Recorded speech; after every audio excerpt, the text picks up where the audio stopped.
திருக்குட நன்னீராட்டு விழா நடைபெற போகிறது. எல்லாரும் தயாராக இருங்கள். எல்லா கலசமும் ஒரே நேரத்தில் நடைபெறுகிறது.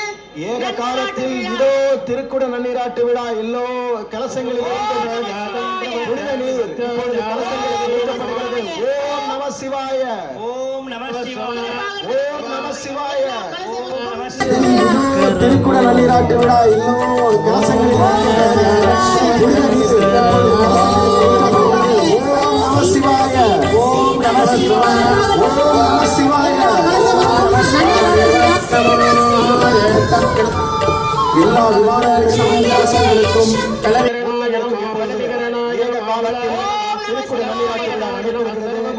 ஓம் நம சிவாய, ஓம் நம சிவாய, ஓம் நம சிவாய, ஓம் நம சிவாய, ஓம் நம சிவாய, ஓம் நம சிவாய, ஓம் நம சிவாய, ஓம் நம சிவாய, ஓம் நம சிவாய, ஓம் நம சிவாய, ஓம் நம சிவாய, ஓம் நம சிவாய, ஓம் நம சிவாய, ஓம் நம சிவாய.